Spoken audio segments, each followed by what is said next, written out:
पाकिस्तान समेत दुनिया के कई ममालिक की तरह भारत भी इस साल इंतखाबात की जानिब आगे बढ़ रहा है, लेकिन ऐसा महसूस हो रहा है कि मोदी सरकार अपने बलबूते पर कुछ नहीं कर सकती। और बात करीब आते ही मोदी सरकार की सस्ती शोहरत के हथकंडों में इजाफा हो गया है।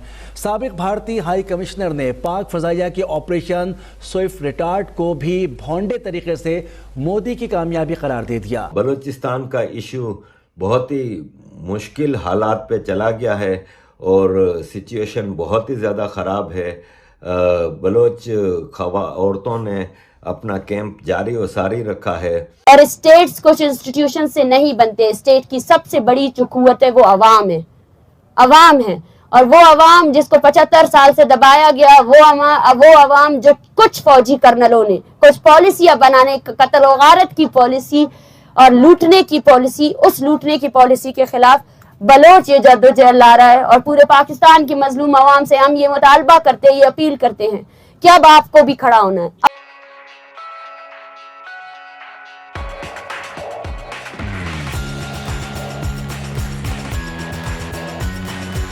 नरेंद्र मोदी को इंतखाबात में जीत के लिए भी पाकिस्तान मुखालिफ बयानिए की ही जरूरत पेश आ रही है। जब तो भारत में इंतखाबात करीब आते ही साबिक भारतीय हाई कमिश्नर अजय बिसारिया कई साल खामोश रहने के बाद अचानक नमूदार हो गए और मोदी प्रोपेगेंडे का प्रचार शुरू कर दिया।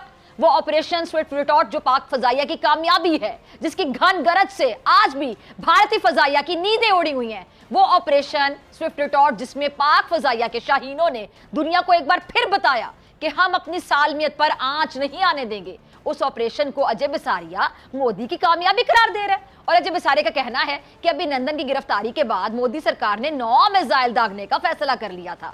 पाकिस्तानी वजीर आजम ने मोदी को 12 कॉल्स की, लेकिन मोदी ने जवाब ना दिया। जबकि दिफाई माहिरीन का कहना है कि भारतीय प्रोपेगेंडे का मकसद आने वाले इंतखाबात हैं। पाकिस्तान ने इंतहाई जिम्मेदारी का मुजाहरा करते हुए जंग के फैलाव को रोकने के लिए भारतीय कैदी अभिनंदन को रिहा किया था। मोदी सरकार माजी में भी झूठे दावे कर चुकी है, जिनको आलमी मीडिया और माहिरीन बेनकाब भी कर चुके हैं। भारत ने अपने हमले में 300 दहशतगर्दों के हलाक होने का दावा किया था, लेकिन अल जजीरा की रिपोर्ट ने भारतीय बम खुली जगह पर गिरने का इंकशाफ किया। फिर भारत ने ऑपरेशन के बाद पाकिस्तानी F-16 मार गिराने का झूठा दावा किया, जिसे पेंटागन ने और कई भारतीय दिफाई तजियाकारों ने झुटला दिया था। और भारत ने रात की तारीकी में दरअंदाजी की कोशिश की, लेकिन पाकिस्तान ने शेरों की तरह दिन की रोशनी में जवाब दिया। यही नहीं, मकबूजा कश्मीर के साबिक गवर्नर सत्यापाल, कांग्रेस रहनुमा राहुल गांधी और कई दीगर रहनुमा और सहाफी पुलवामा हमले के जाली होने का इंकशाफ कर चुके हैं। जबकि प्रशांत भूषण और ममता बनर्जी और रविश कुमार भी पुलवामा ड्रामे का जिम्मेदार मोदी सरकार को ही ठहराते हैं। हालिया ड्रामे और राम मंदिर की बड़े पैमाने पर इफ्तिताई तकरीब का मकसद इंतखाबात से पहले मजहबी और पाकिस्तान मुखालिफ जज्बात को उभार कर वोट लेने के सिवा, वोट बटोरने के सिवा और कुछ भी नहीं है। भी कई बार ये जो झूठे इल्ज़ामात हैं उनके सबब बेनकाब हो चुका है, जिल्लत और रुसवाई का सामना कर चुका है। आलमी मीडिया ने जो फरवरी 2019 ऑपरेशन पर एक गैर जानिबदार रिपोर्ट भी पेश की थी, फिर भी भारत इसका क्रेडिट लेना चाह रहा है। क्या चाह रहा है भारत? देखिए, इसके कई पहलू हैं। जैसे ही आपने अपने इंट्रोडक्शन में बात की है कि भारत में इस साल इंतखाबात हैं और इंतखाबात के दौरान आपको काफ़ी ज़्यादा एक पॉलिटिकल रिटॉरिक मिलेगा मोदी की तरफ से। दूसरी तरफ आप देखें तो जो अजय बिसारिया है, अपने रिटायरमेंट के बाद उनके पर्सनल ऑब्जेक्टिव्स भी सामने आ रहे हैं। वो समझते हैं कि अगर मोदी कामयाब होते हैं और उनकी कामयाबी के दौरान अगर उनका कोई रोल प्ले हो सकता है पॉलिटिकल लेवल पे, तो बाद में मोदी की कामयाबी के बाद शायद उनको भी कोई अच्छा रोल मिल जाए जो हिंदुस्तान के अंदर एक पॉलिटिकल लेवल पे। दूसरी तरफ अगर आप देखें तो इसका जो मेन मकसद है मोदी का, जो मोदी की इलेक्शन कैंपेन है, वो 2 तरह की है। एक, वो घर के अंदर एक दुश्मन ढूंढ रहा है, मोस्टली ये मुसलमान है, और एक मजहबी मुनाफरत फैला रहा है, जिसका आपने अभी जिक्र भी किया। राम मंदिर की भी वो इनॉग्रेशन हो रही है बड़े पैमाने पे।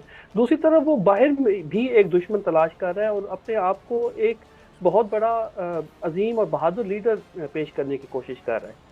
तो ओवरऑल आपको एक बयानिया ऐसा मिलेगा कि जिसके अंदर जंग को अजीम लीडर के तौर पर और जंग के जो एक नज़रियात हैं उनको उभारने की कोशिश कर रहा है। اوورآل اگر آپ دیکھیں تو جو اجے بساریہ نے اپنی جو بک میں اور بعد میں جو ٹائمز آف انڈیا کے آرٹیکل قتل کی رات میں جو انکشافات کیے ہیں وہ انکشافات نہیں ہیں، وہ بیسیکلی اپنے جو کچھ فیکٹس ہیں جن کو سپن کرنے کی کوشش کی گئی ہے مودی کے لیے. فار ایگزامپل ایک طرف آپ دیکھیں تو براڈ ڈے لائٹ میں پاکستان نے نہ صرف بھارت کے 2 طیارے مار گرائے بلکہ ایک ان کا فائٹر پائلٹ زندہ پکڑ بھی لیا ابھینندن. اپنے لیے کھڑا ہونا ہے، اپنے لیے کھڑے ہو جائے تاکہ ہماری ہم آواز اگر نہیں بننا چاہتے مسئلہ نہیں ہے لیکن اپنے لیے کھڑے ہو جائیں. یہ وقت ابھی آ گیا، یہاں سے اگر ہم اٹھ کر جائیں گے بھی تو یہ لوگ کبھی بدلنے والے نہیں ہیں. اس کا جواب یہ ہے کہ 48 دنوں کے دوران انہوں نے 40 سے زیادہ لوگوں کو گمشدہ کیا. 10 منٹ کے دوران 10 minute during the press conference 15 سے زیادہ لوگ توسا سے انہوں نے اٹھائے. یہ جنگ نہیں ہے، یہ کالونیلزم نہیں ہے. اس طرح ڈیل کرتے اور پھر بولتے ہو انٹرنل ایشو ہے. کون تھے وہ لوگ جو معصوم لوگوں کو جبری طور پر گمشدہ کر رہے ہیں؟ وہ تو پروٹیسٹ کر رہے ہیں. کس لیے پروٹیسٹ کر رہے ہیں؟ یہی کر رہے ہیں کہ بھئی ان لوگوں کو اپنی عدالتوں میں پیش کرو یا ڈکلیئر کرو کہ دیر از اے مارشل لا ان پاکستان. نو اینی کانسٹیٹیوشن، کچھ بھی نہیں ہے. آپ کے کانسٹیٹیوشن نہیں ہے، آپ کے ادارے صرف اور صرف یہ عمارتیں بنی ہوئی ہے. 10 منٹ کے فاصلے میں یہاں سپریم کورٹ ہے، 10 منٹ کے فاصلے میں یہاں قومی اسمبلی ہے. آئے جواب دے اپنے فورسز کے کرتوتوں کو آن کرے. کیا آپ کے فورسز معصوم جو پروٹیسٹرز ہیں ان کو پکڑ رہے ہیں؟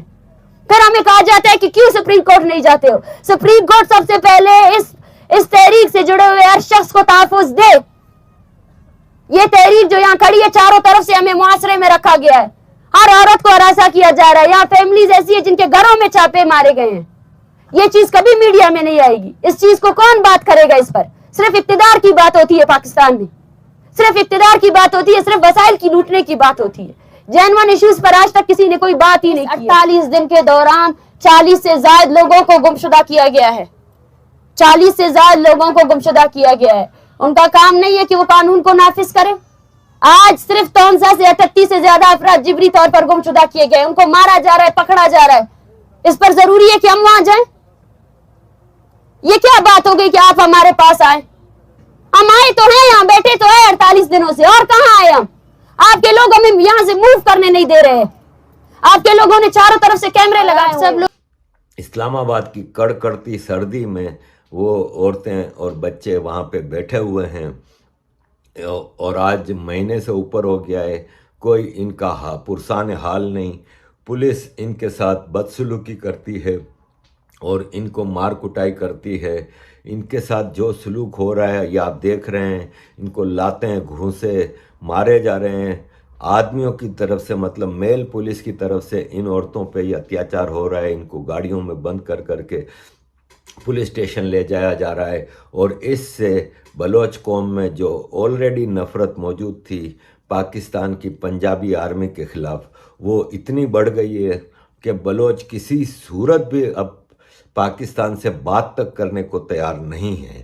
عزیز دوستوں، اس اسلام آباد کی سردی میں جب ان عورتوں اور بچوں کو کچھ ہمدردوں نے کمبل لے کے دینے کی کوشش کی تو وہ آرمی نے وہ بھی چھین لیے اور کمبل تک ان عورتوں اور بچوں کو نہیں پہنچنے دیا گیا. یہ وہاں پہ کس طرح اتنی سردی میں مطلب مسلسل وہاں پہ اسٹرانگلی بیٹھے ہوئے ہیں اور اپنی پروٹیسٹ کو جاری رکھا ہوا ہے. ان کا یہ پروٹیسٹ لیگل ہے اور ایک جینیون کوز ہے کہ ہزاروں لاکھوں بلوچوں کو اٹھا کے لے کے جاتے ہیں، غائب کر دیے جاتے ہیں اور ان کی کبھی لاش مل جاتی ہے اور کبھی کوئی بڑی قبر ملتی ہے جس میں کئی درجن لاشیں دفن ہوتی ہیں.